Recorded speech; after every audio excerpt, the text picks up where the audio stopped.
On est de retour en compagnie du docteur Dominique Gagnon. Comment ça va ce matin? Ah, écoute, comme bien des patients, un petit chat dans la gorge à ce temps-ci, hein, je vais vous dire qu'à l'urgence, la saison de la toux peut commencer, la saison des rhumes et de la grippe, quelques cas d'influenza.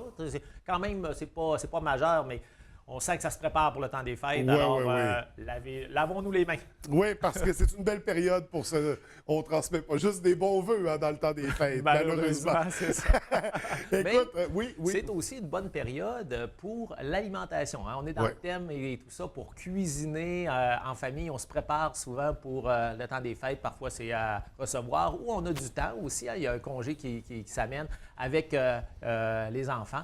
Alors, je pense qu'on va continuer là, dans la veine qu'on a entrepris jusqu'à présent de la nutrition, de la saine alimentation. Qu'est-ce qu'on peut faire pour vraiment mieux s'alimenter et être en santé? Parce qu'on l'a vu tout le long de l'automne dans notre chronique, comment est-ce que notre santé est directement liée à l'alimentation. Oui, c'est ça parce que dans les dernières chroniques, on a parlé beaucoup d'alimentation, beaucoup de guides alimentaires. Et là, ce matin, on fait la révolution. Là, on arrive avec des propositions pour une nouvelle vision d'un guide alimentaire canadien. En fait, avant d'en arriver là, ça, c'est le punch pour la semaine prochaine. OK. Tu me devances un peu. Bon. Tu me devances un peu. Bon, on va reprendre ça à base. Cela dit, on va s'inspirer beaucoup d'un nouveau guide alimentaire qui est sorti il y a environ un an là, du Brésil. Le guide alimentaire brésilien qui, en ce moment, fait vraiment consensus au niveau des divers nutritionnistes, là, des divers scientifiques aussi. Oui? On va regarder un petit peu. On aborde l'alimentation d'un concept totalement différent. On ne parle plus de calories, on ne parle plus de portions, on ne parle plus de sel, de sucre, de ci, de ça. On en parle un peu, mais c'est très sommaire. Et on va regarder ça ensemble. C'est quoi ce nouveau concept-là? Oui. Comment est-ce qu'on pourrait aborder l'alimentation pour que ce soit beaucoup plus simple et beaucoup moins compliqué? Parce que on va se souvenir que seulement 43 des gens connaissent les 4 groupes du guide alimentaire canadien et seulement 8 sont capables de nommer les portions. Alors, c'est pour ça que là, on va aller voir du côté du guide alimentaire brésilien. Eux, comment est-ce qu'ils ont présenté ça? C'est pas un pictogramme, hein, c'est pas une image comme telle. Ils sont allés plus sous forme de, je dirais, moi, je dis à mon jargon, des 10 commandements. J'imagine que ça doit être encore un peuple assez catholique là-bas. Et regardons un petit peu quels sont leurs 10 points pour améliorer leur santé au niveau de l'alimentation. Alors, point numéro 1, si tu permets. Faire en sorte que la base de votre alimentation soit constituée d'aliments variés, naturels ou minimalement transformés et principalement d'origine végétale. Et ça, c'est un truc qui a beaucoup ressorti de nos dernières rencontres. Bien, je pense que oui. On s'en va vraiment vers ça quand on dit là, acheter des fruits, des légumes, acheter l'ingrédient unique, qu'est-ce qu'on appelle. Le lait, c'est unique, c'est pas transformé, on y va vers des œufs, pour dire quelque chose. On y va également vers de la viande, viande rouge en petite quantité, pas de problème. Le poisson, c'est le poulet. Ce sont des ingrédients uniques qui ne sont pas transformés et le plus possible d'origine végétale. Hein, qui est presque le 3/4 de notre alimentation devrait devenir les grains entiers aussi. Donc, ingrédients uniques. En fait, on entend même parfois dire que dans notre assiette, la moitié devrait être composée seulement de fruits et légumes versus tout ce qui reste dans notre assiette. Là. En plein ça. Ensuite, on parle que maintenant qu'on a acheté des ingrédients uniques comme ça, il faut les amalgamer ensemble, il faut les cuisiner ensemble, évidemment. Et quand on cuisine, on dit utiliser des huiles, gras et sel et sucre, mais en petite quantité. Alors, on ne bannit pas le sucre comme tel. On sait que, bon, ça rehausse le goût des aliments, le sel aussi. Mais ce qu'on dit, utilisez-les vous-même. Ne laissez pas l'industrie alimentaire les mettre à votre place dans votre assiette. Mettez-les vous-même. Vous décidez de la quantité que vous voulez mettre dans vos recettes à vous. Quand on cuisine en famille, on peut suivre une recette où est-ce que c'est marqué une tasse de sucre pour dire quelque chose, puis on peut facilement en mettre 3/4 de tasse. C'est un petit peu moins sucré, mais ça satisfait quand même nos papilles. Alors, ça, c'est le point numéro 2. On parle évidemment, comme on a parlé beaucoup dans nos chroniques précédentes, de limiter les aliments transformés. Hein? Donc, on est toujours mieux de prendre une poire fraîche que la poire encanée, particulièrement si elle est dans un jus, un sirop sucré. Alors, tu sais, donc, à faire attention pour ça.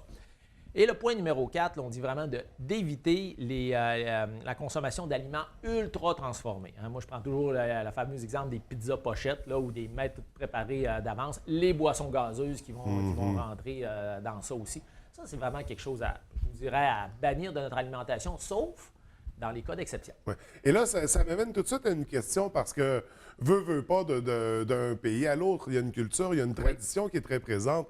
Ici, au Québec, on a la tradition des canages. Est-ce qu'un canage on peut considérer ça comme un aliment transformé ou dans la mesure où les ingrédients, on les a choisis nous-mêmes? Donc, c'est pas l'industrie qui les a mis en place. Où est-ce qu'on va situer ça? Oui, c'est une très bonne question sur les boîtes de conserve. Ce que les mais les canages maison, là, c'est sûr. OK, on va faire un petit topo sur ça. Ce que les nutritionnistes disent concernant les fruits et les légumes, c'est préférable de les prendre congelés. OK? Donc, congelé, c'est vraiment frais, ça a été là, vraiment blanche. C'est ça, ils ont passé du jardin au congélateur. Ça, c'est l'idéal. Cela dit, il y a le canage qu'on peut prendre aussi. Ce que, encore une fois, certains nutritionnistes vont suggérer, regardez la quantité d'ingrédients. OK? Donc, si vous achetez, je ne sais pas, moi, des fèves, pour dire quelque chose en conserve, puis qu'il y a 42 ingrédients de conservation là-dedans, peut-être pas la meilleure sorte à choisir. S'il y a beaucoup de sel dedans aussi, tu sais. Donc, on se limite à 2-3 ingrédients. Alors, à ce moment-là, c'est ce qu'on appelle les ingrédients minimalement transformés. Okay. Donc, oui, vous êtes mieux de consommer, je vous dirais, des légumes qui sont en conserve de cette façon-là que de ne pas en prendre du tout. Donc, d'en avoir dans l'armoire, les petits pois, là, des fois, ça peut dépanner, les petits pois verts sur les hot chicken. Là. Fait que, donc, c'est le genre de choses qui peut être utile. Mais bon, on suggère vraiment d'aller dans le congelé. Puis pour nos propres canages, parce que moi, ma grand-mère, elle faisait du chou-fleur dans le vinaigre, du ketchup vert. C'est l'idéal. Puis dans le temps des fêtes, on envoie, tu sais, les gens, ils sortent ces canages maison-là. Maintenant, le canage maison, effectivement, là, si c'est fait de la bonne façon, d'une façon assez stérile, pas que les bactéries prolifèrent, effectivement, mais je pense que c'est le cas dans la majorité là, de nos canages maison. C'est ce qu'on dit. Cuisinons nous autres-mêmes, puis on est capable également d'utiliser certains moyens de conservation, dont le canage maison. Et puis, c'est excellent, là, même si on le consomme là, des mois plus tard. Puis, c'est des belles activités à pratiquer en famille. Donc, fin de ma parenthèse, on va poursuivre dans le guide alimentaire. Tu vas presque devancer. On va continuer. Tu vois, t'es bon. Alors, on veut également, le point 5, on dit manger à des heures régulières, en des endroits appropriés et, si possible, en bonne compagnie. Alors, en bonne compagnie, j'aime ça. Bien, c'est ça.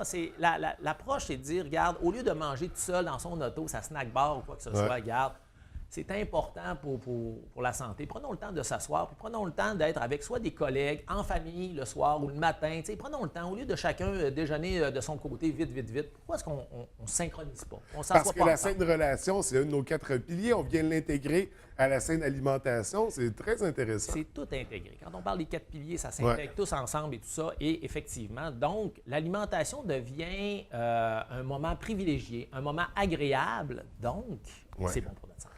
Oui, absolument. On apprécie plus les saveurs et les aliments qu'on mange dans un contexte positif. Quand on est stressé au bureau, pressé, on mange vite, ça goûte rien.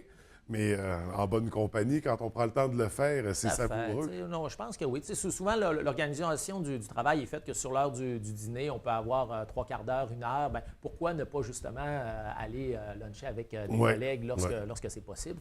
C'est un exemple. Le soir en famille quand c'est possible aussi. Alors, on continue. Le point 6, achetez vos aliments aux épiceries offrant une grande variété d'aliments frais et minimalement transformés. Encore une fois, ça revient à ce qu'on dit. Nous, ici, on est quand même assez chanceux. On ne connaît pas beaucoup la notion de désert alimentaire. Par contre, ça, c'est peut-être plus pour les grandes villes. On va se rendre compte, ce qu'on dit que quand on parle de désert alimentaire, c'est qu'il n'y a pas justement d'aliments frais dans un rayon de 3/4 à 1 km autour de ta résidence. OK? Donc, on rencontre ça plus dans les grandes villes. Nous autres, ici, on est quand même assez chanceux. Oui, on a une belle proximité avec Mais dans les grandes villes, souvent, les gens vont aller se nourrir au dépanneur. Puis essayez d'aller trouver une variété de fruits frais ou de légumes frais dans un dépanneur. Bonne chance. Hein? De temps en temps, on va avoir quelques bananes, là, mais je veux dire, c'est assez limité là, comme ça. Donc, où est-ce qu'on choisit l'endroit où on choisit d'acheter nos aliments est une considération importante dans le guide alimentaire brésilien. Ensuite, ce que tu viens de parler, le point 7, développer, pratiquer et partager vos habiletés culinaires. Alors donc, pourquoi ne pas faire de la cuisine une activité de loisir? Un petit peu comme on avait parlé au printemps de l'activité physique. L'intégrer dans nos loisirs aussi. Tu sais, on s'amuse ensemble, on va prendre une marche ensemble, on va glisser ensemble l'hiver. Alors, le temps des fêtes, c'est un bon temps pour ça. C'est un temps où est-ce que, bon, on sort peut-être un peu moins de clarté, de luminosité. Alors, pourquoi ne pas prendre du temps justement pour, comme tu disais tantôt, faire des canages ou juste préparer le repas ou des petits desserts, des desserts santé, encore une fois. Alors, en faisant ça, on devient meilleur. On développe nos habiletés, puis quand on devient meilleur, on y prend goût souvent. Puis quand c'est avec les enfants, on transmet des valeurs, on transmet des passions, des techniques. C'est le patrimoine qui opère. En plein ça, puis c'est encore là, on est dans le mouvement intergénérationnel. Oui, Pourquoi les grands-parents ne le feraient pas avec leurs petits-enfants, au même titre que tu te souviens des cubes intergénérationnels de l'école Sainte-Thérèse? Alors, tu sais, c'est un peu cette philosophie-là de dire on met vraiment la famille intergénérationnelle au cœur de nos vies. C'est la façon d'être en santé et ça se transpose dans l'alimentation aussi. On continue maintenant avec le point 8. Planifiez votre temps, vos achats alimentaires ainsi que vos repas en priorité. Notre vie est planifiée. Aujourd'hui, à telle heure, comme moi, ce matin, il fallait que je sois ici, à 8h moins 5. Et, on a notre travail, on a nos obligations. Puis, rarement, on va planifier nos repas, on va planifier le temps qu'on doit prendre pour ça. Puis pourtant, c'est le cœur de notre santé. C'est la base. Reculons, tu te souviens, on a fait c'est des chroniques là, du début de l'ère humaine, tout ça, là, 200 000 ans, tout ça. C'était la survie passait par l'alimentation et le temps qu'on mettait pour justement aller cueillir nos aliments, aller les chasser. On faisait notre activité physique en fonction de l'alimentation, en fonction de notre survie. T'sais. Aujourd'hui, c'est beaucoup plus facile, mais on a tellement évacué ça de côté qu'on a développé les problèmes de maladies chroniques. Alors, revenons à la base et dire, regarde, l'alimentation, là, c'est essentiel pour nous. Si on ne mange pas, on ne vit pas. Alors, pourquoi, au lieu de juste se nourrir, on ne prend pas le temps, justement, de bien se préparer, de bien manger et de l'incorporer vraiment dans notre quotidien? Tu sais, dire, regarde, du coup, de ne on pas prend faire le temps nos de souper. courses quand on a faim. On sait qu'à l'épicerie, quand on a faim, on prend des mauvaises décisions parfois. Ça nous inspire à mettre plus de trucs dans le panier. Ça revient vraiment à planifier. Si on s'assoit, d'ailleurs, c'est ce que dit le point 8, si on s'assoit et puis qu'on prend le temps de planifier avec une bonne liste à ce moment-là, on va avoir moins tendance à succomber, comme tu dis, à l'impulsion du moment. Bon, les gâteaux sont en spécial cette semaine. Les bons petits gâteaux vachons, je ne peux pas passer à côté. Ils me donnent presque. Fait que là, donc, tandis que si ce n'est pas sur la liste, on s'en tient à ça, on essaie d'être rigoureux. Et là, on vient de manger, fait qu'on n'est pas influençable. On est moins, en tout cas. C'est sûr qu'on est tous humains, mais cela dit, on prend les moyens pour vraiment le mieux manger comme ça. Et là, on va y aller en terminant avec nos 2 derniers points. Rapidement? Oui. Alors, lorsque vous mangez à l'extérieur du domicile, choisissez des restaurants qui servent des repas fraîchement préparés, Oui. encore là. Donc, toutes les chaînes de fast-food, on essaye ça va de soi. On essaie Moins d'éliminer souvent. ça. Et soyez critiques face à la publicité et au marketing alimentaire. Ça, c'est, tu sais, les grosses publicités sans gras, sans OGM, sans sel. Il faut faire attention un petit peu là, à ça. Faut vraiment être critique parce qu'il faut se souvenir que l'industrie alimentaire est là pour nous faire acheter des aliments. Et alors, donc, il faut revenir vraiment au principe de base qui est, comme on disait au départ, l'ingrédient unique, l'ingrédient frais. C'est vraiment le concept que met de l'avant le guide alimentaire brésilien. Un guide alimentaire des plus intéressants qui va nous inspirer pour la révolution la semaine prochaine. Espérons-le. Écoute, d'ici là, je te souhaite une très belle semaine et au plaisir de poursuivre. Salut. Merci. Bye bye.